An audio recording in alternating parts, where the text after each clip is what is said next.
Hey folks, it's Frithgar here, how you doing? My question for this week, before we go any further, before we get stuck back into our spraying, which is actually so much fun, I'm really loving it. Yeah, we've got field 22 and field 33, which have now been harvested. They are clear. So I need to decide what to plant in them next. I'd like to plant them so that then I can also use the Amazon Pantera in those fields, which I think would just be great fun. So my choice is, do you want me to plant oats or do you want me to plant wheat? It's your vote, it's your game. Head down to the comment section and let me know what you wish for. Now then, I took the Deutz Warrior just down over and put it down by the farm down there, and once we've done this field here, let's just start up. There we go. Right, so once we've done this field here, I'll start with the standard Deutz tractor, the green one, and start doing the sowing in this field. And once we've got that established, now then, if I turn too quickly, I end up losing a bit of the corner. So you've got to turn a bit, and then you've got to sort of come out and turn again so that you line up straight. There we go. It does seem to be working. I've gone a little bit too far out there. Just go like that. There we go. Like I said, I'm interested to see how the hired help will deal with this field. It'll be quite interesting. And yeah, anyway, so we'll have the Deutz doing the sowing here in this field, and then once that one is underway and we can leave it to the hired help to finish sowing this field, we're going to head back over to the farm with the cultivator and the Deutz Warrior. And by the way, that cultivator, if you ever do decide to use that one, don't turn too sharp on the corners. It's very easy to topple that one over. I very nearly tipped the trailer and the cultivator both at the same time. It is extremely easy. It's quite unsteady because it's quite top heavy. There's a lot of weight on that machine, quite high on those wheels. And I'm gesturing at the screen again. I'm trying to tell you with my hand gestures, and you still can't see me, can you? So yeah. Anyway, sorry about that. So yeah, we will get that one carefully back over to the other side so that we've got the Deutz. We'll get the Deutz onto one of the cramped trailers that we've got there so that we can stick the sunflower seeds straight into it, and then we will get our sunflower header and start work on our sunflower harvest. And once we've done the sunflower harvest, the next harvest that we're going to... yeah, I went too late there. And if that had been real life, I would have just utterly obliterated the boom on that arm. That would not have been good. I wouldn't have been popular with anybody involved.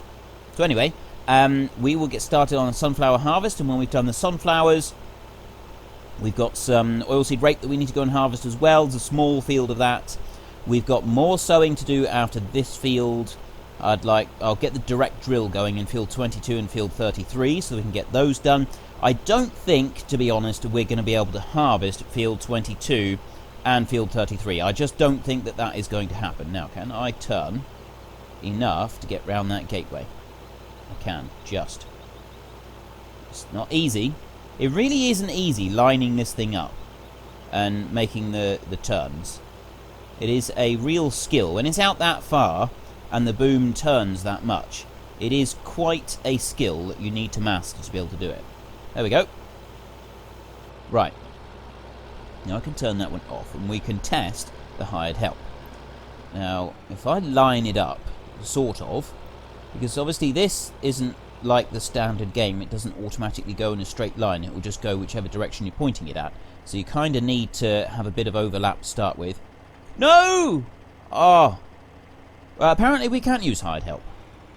So testing the hired help on this is not really an option. I've got 28% left. Sure how far that is going to get me. Ooh, there we go. Oh, I've missed a patch. I'll come back and get that. So we'll carry on up through here. Much more shall I do? I'll do a little bit more talking, and then I will go and do this by myself. So we are going to have to manually do this. I mean, it's not really that we're going to be able to use the hired help in any of the other fields anyway, because this field is nice and big. It kind of fits this one, even though I think even this field is kind of pushing it for whether this machine is the right size or not. The smaller field, I mean, there's a couple of really big fields in this map. The smaller fields over the other side, Yeah, they really are too small for this. You got like so field 27 and 17 down the bottom there near the biogas plant. I'm not even sure that this one will fit unfolded in one pass up across those fields. It'll be interesting to see. Although we're not actually going to buy those fields in this game, but 33 is going to be the ultimate test, I think. And 29, well, we're not going to re-sow 29. We're not going to get to it. I just don't think we're going to have enough time. And that is what we are facing now, is time. We've got 3 full weeks, and I think we've got some episodes in a 4th week. What I was going to try and do was do an episode for the Monday, which is the 23rd of October. I'll do an episode for the... Well, then I might do an episode for the Tuesday, which is the 24th. No, the Tuesday is the 25th. The Monday is the 24th. So Tuesday is the 25th.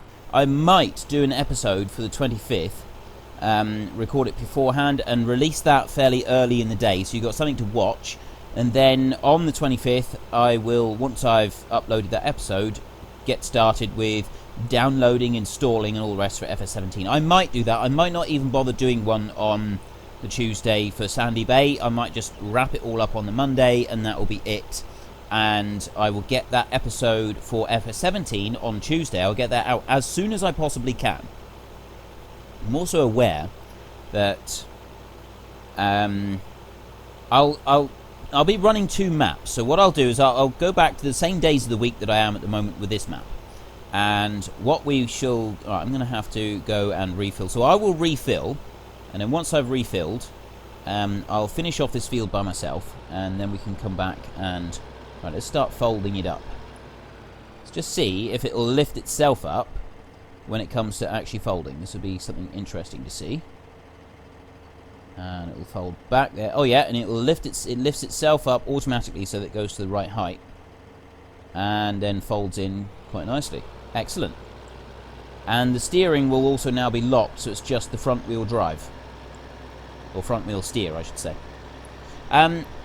So yes, I'm going to be running the 2 maps, and I'm also going to be doing the time-lapse on one of those 2 maps as well, because we're only getting 2 maps to start with. And so I'll go to my normal days of the week. So it'll be Tuesday you'll get an episode, and Wednesday you'll get an episode, and then Thursday I will start an episode on a different map and do 3 episodes, and then by Sunday I should have hopefully found the time to do the time-lapse episode, which I will do as well.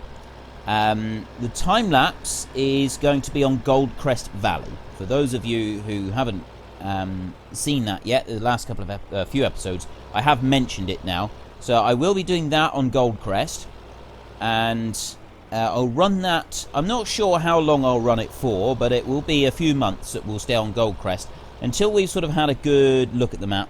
And I'm also, obviously, I'm going to be waiting for people to release new maps, and I can do a Let's Play quite simply on a small map, a medium map, take a look around it, that sort of thing.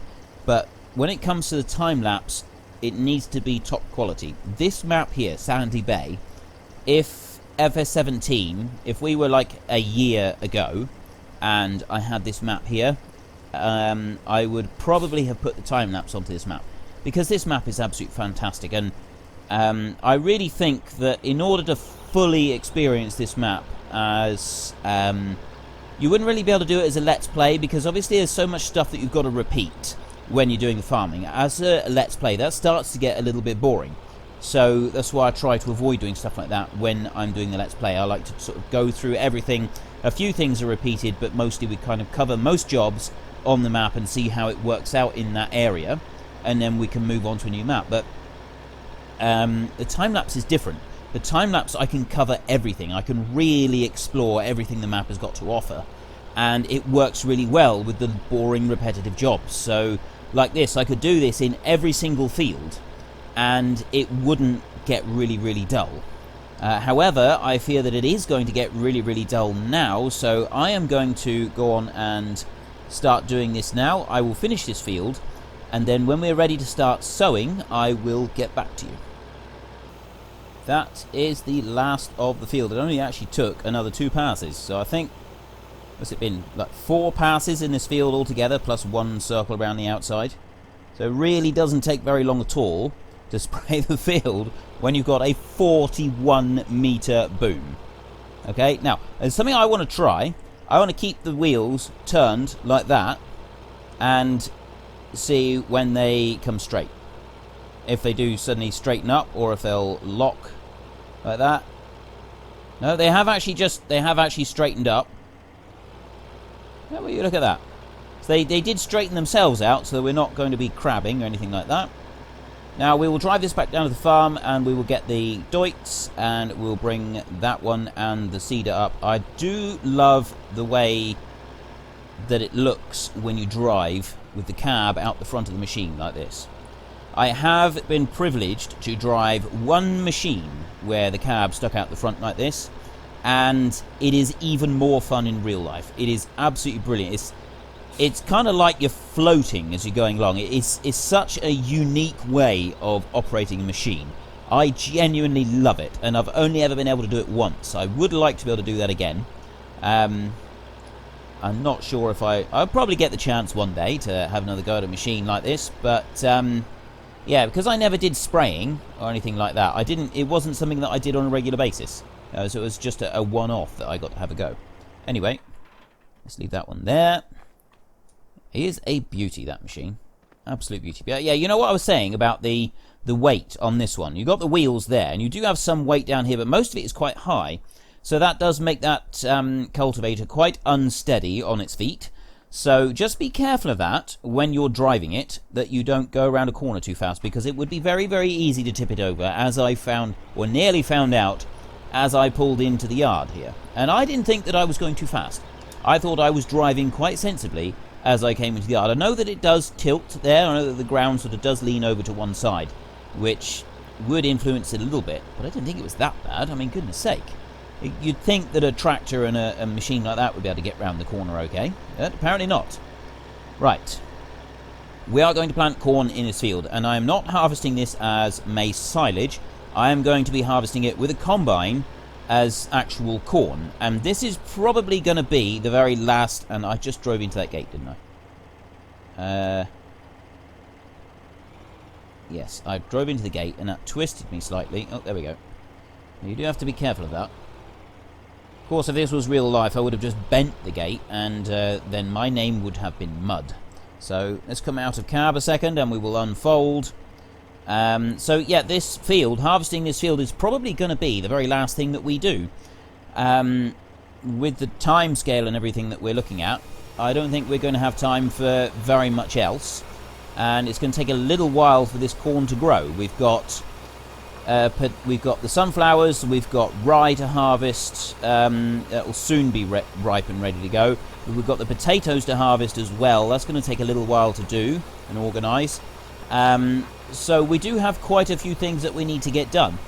And to be honest, you've seen sowing before, so I think I'll just do down to the end of the field and start going up the other side, and then I will carry this on myself and just get the hired help started on it. I'm just going to I'm going to do it side to side rather than full length of the field here. I'm going to do it side to side. Actually, no, I won't. Yeah, because there's enough room to turn here. I've got plenty of room for turning here. So if I just do a couple of passes down that other side, I can then leave the hired help to just get on with it. I think that's what we'll do. Well, I'm going to go on and do that because we want to make a start on our sunflowers. We want to at least get stuff over there and ready to start cutting today. Don't you just love the way the hired help leaves a little tiny stripe like that at the end of the row, on every row? You know, I'm providing gainful employment to local people here, giving them jobs and opportunities and money and all sorts of things like that, and this is how they repay me, by leaving stripes in my field. I probably won't bother coming back to pick that up, but anyway, the hired help is now carrying on merrily on his way, and he is going to work his way down through that field. We will have to keep an eye on him because I think we're going to have to top him up with seed at some point. I don't think that seed drill is going to do all of this field. However, I am going to head back over to the other Deutz, and just leap out a second. I'm going to head back over to the other Deutz, and we're going to drive that one back over to the other side so that we can clean off that cultivator and put it away. and then get our combine out and get ready for our sunflower harvest. I am going to drive reasonably steady because I really don't want to tip this thing over. You know what? I am just going to... Ooh, more cars. There's a lot of cars. Now, carefully out of here, not too fast, and we're away. Right, I will meet you back over the other side.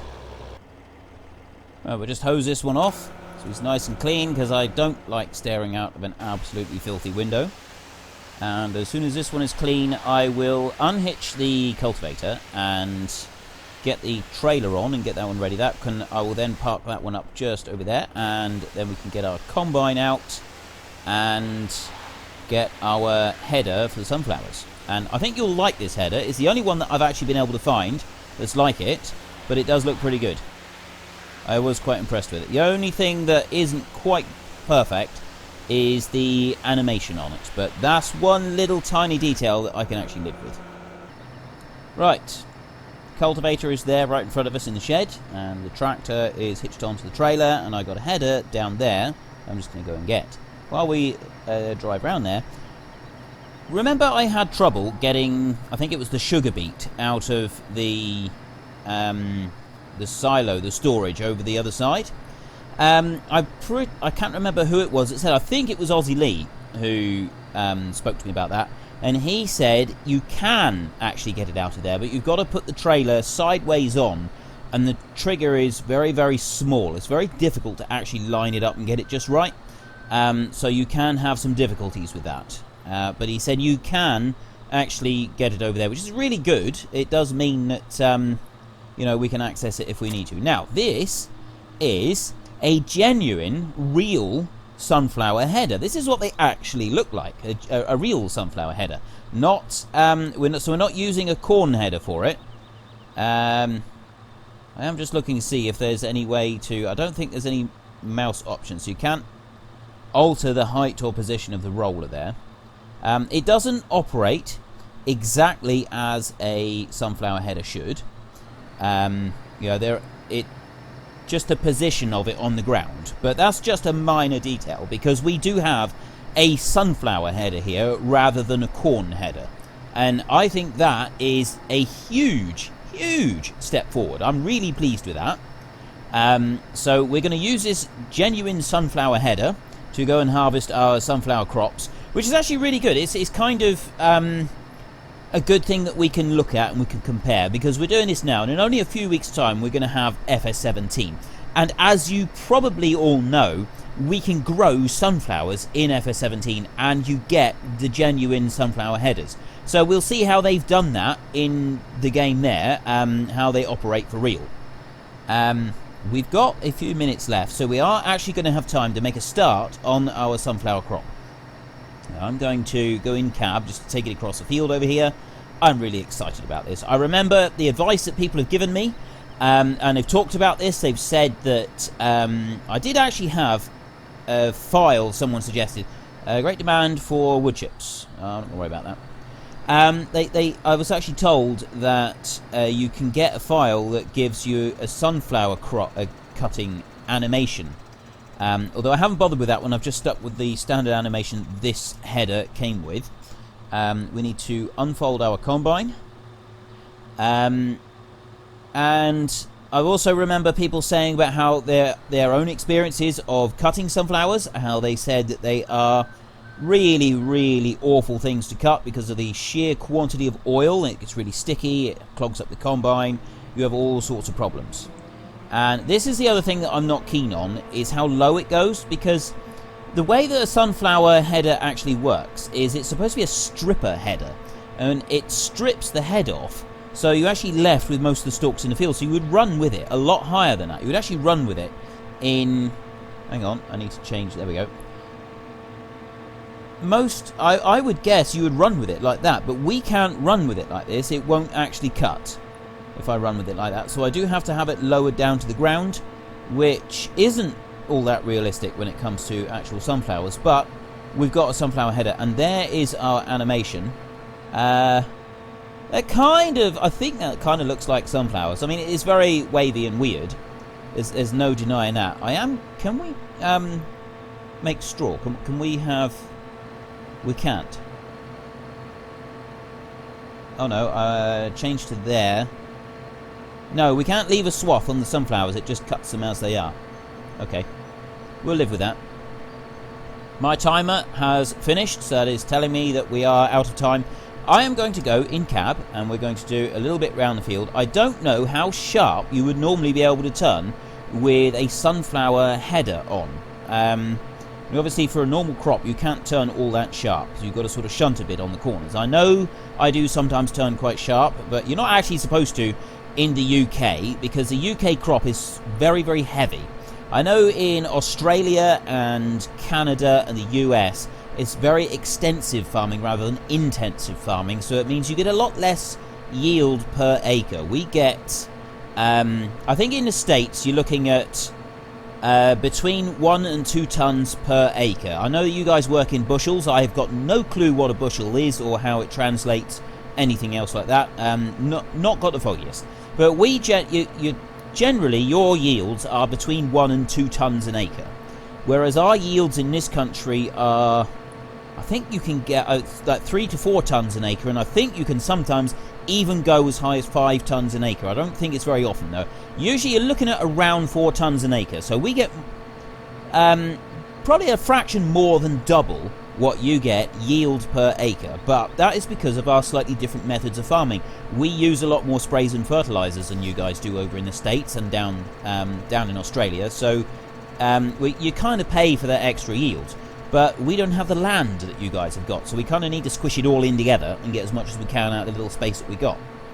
And that's given rise to the different ways that we do our farming, which is one reason why John Deere combines never used to be very popular in this country. A lot of people didn't like John Deere combines because you had to go so slow with them, because those combines were designed with America in mind. That was first and foremost their place of harvest. And so when they brought the John Deere combines over here, they just couldn't cope with the quantity of straw and the quantity of crop that had to go through the machine. And it did cause some problems early on, and also with the bullet rotor that we were talking about several weeks ago now. Initially, that one had problems because of the quantity of straw that we have in this country, and because so many farmers keep the straw as well. We don't cut high and shred the straw. We cut as low down as possible and save as much straw as we can.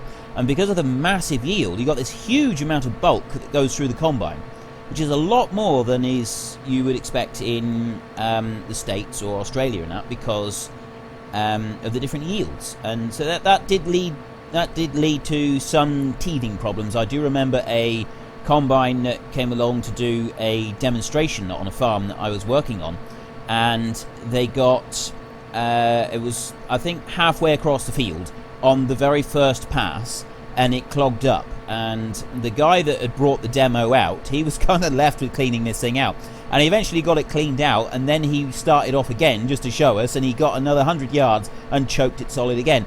And it kind of went like that most of the day, so we weren't left feeling very impressed with it, I gotta be honest.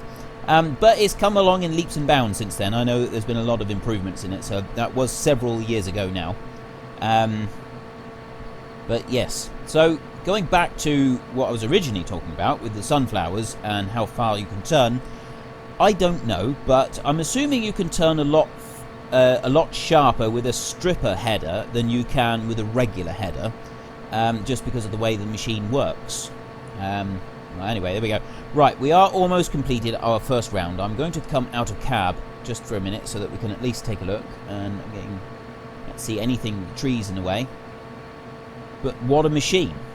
What a beauty of a machine. And we've got and it's actually, look, see, it's a Russell mash. It's an actual Russell mash. The only sunflower header that I could find is actually designed for this combine, which is absolutely brilliant. So when we come to harvest our corn over in field 2 that we're harvesting right now, or planting right now I should say, I will make sure that I get a Russell mash corn header so that we've got a sample of all the headers that we can get for this combine. The only thing that we won't be doing, as I have actually seen some pictures of it, is swathing corn, and then using a pickup header. And I have just seen some pictures of it over on the Facebook page for the FS15 fan page. But I won't be getting into that. I don't think we've got time to try and do all that because of how limited we are. So my question for this week is, which crops do you want me to plant? Do you want me to, in field 22 and field 33? Do you want me to plant oats, or do you want me to plant wheat? It's one of those two, and I'll plant the same in that one and that one. As soon as that field is finished, we will come over here and we'll start with a direct drill straight into those two. It's your vote, it's your game. Head to the comment section down below and let me know which one you think I should be planting. And don't forget to head over to my Twitter page where we've got our competition running at the moment. That will finish on the 23rd of October, and I will do the draw on the 24th, the day before FS17 is released. So just in case you're watching this in a year's time, the draw and everything, this is for 2016. 23rd of October 2016 is when my competition ends. If you haven't already, head over to Twitter and retweet the image that is at the top of my Twitter feed, and make sure that you follow me as well. You need to retweet and follow for your chance to enter in the competition. The prize is a £30 Steam voucher that can be redeemed anywhere in the world, and it will convert to local currency. So I wish you the best of luck with that. There is only one winner, I will point out, because some people have been questioning me on that. There is one prize, one winner. Best of luck to you. But until next time, thank you very much for watching. This is Frithgar. Goodbye, and see you later.